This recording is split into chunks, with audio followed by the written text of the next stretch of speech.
Ladies and gentlemen, may we now invite Mr. Chuan-Jin to deliver his speech.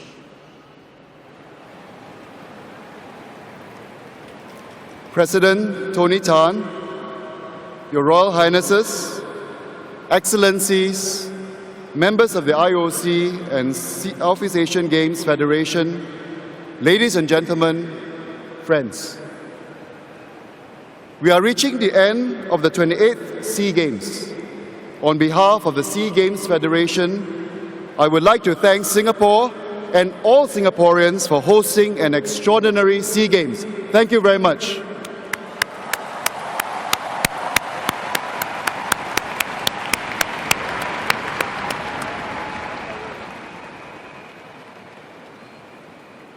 These Games will be a memorable one for many of us for years to come. It has been made possible by all the countries in the region.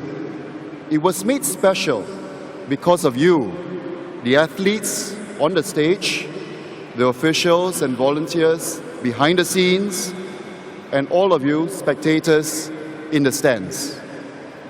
During the Games, we often only see what happens on the competition arenas, and that can be over as quickly as a matter of seconds, like in the 100-meter sprint.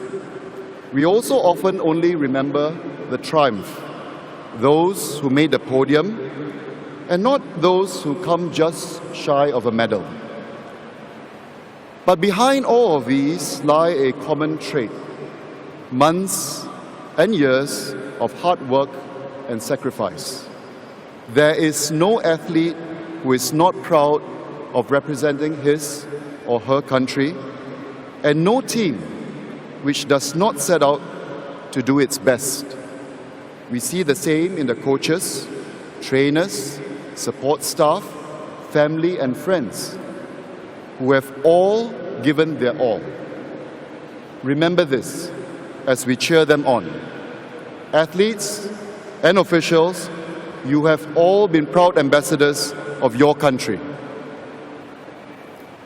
Our athletes inspire us not just with the records and the medals, but also with their spirit. We watch with admiration 11-year-old Woo Shun Laymore from Myanmar when she fearlessly competed against her older counterparts in the swimming pool. We applauded with respect Singapore's Ashley Liu for pausing to wait for other runners when they took a wrong turn in the marathon.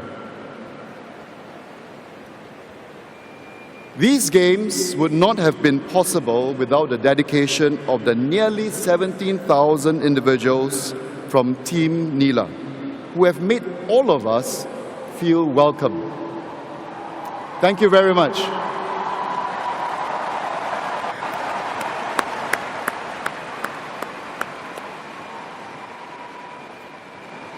We smile at 87-year-old Joseph Tan, who supported as a volunteer photographer.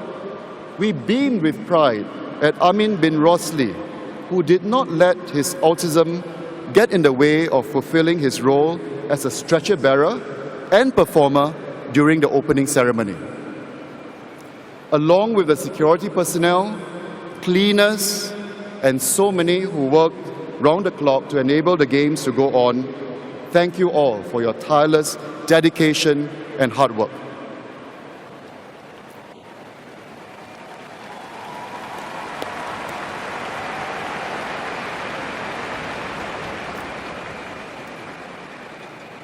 And of course, to all the fans, what would these Games be without all of you?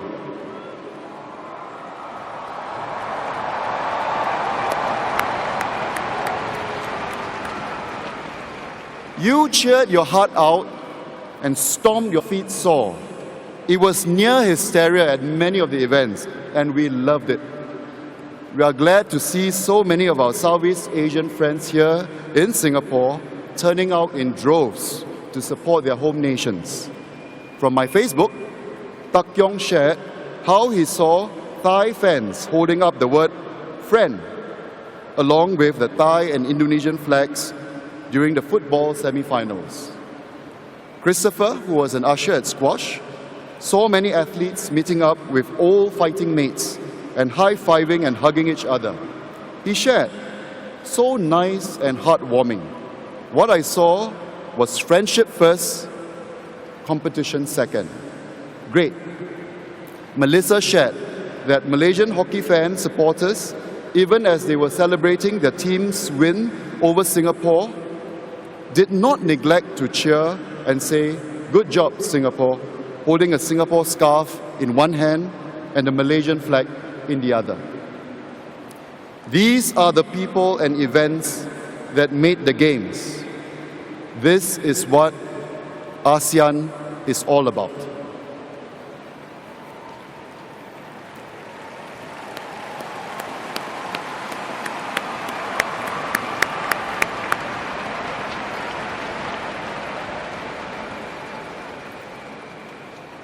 During the Games, an earthquake struck Mount Kinabalu in Sabah. A number of lives were lost.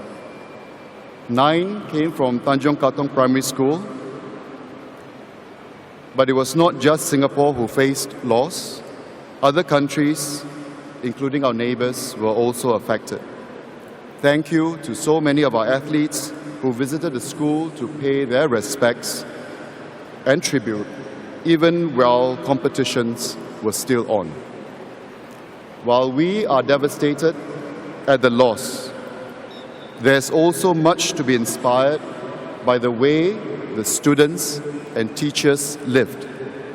I would like to end by reading from the blog put up by the teachers and students.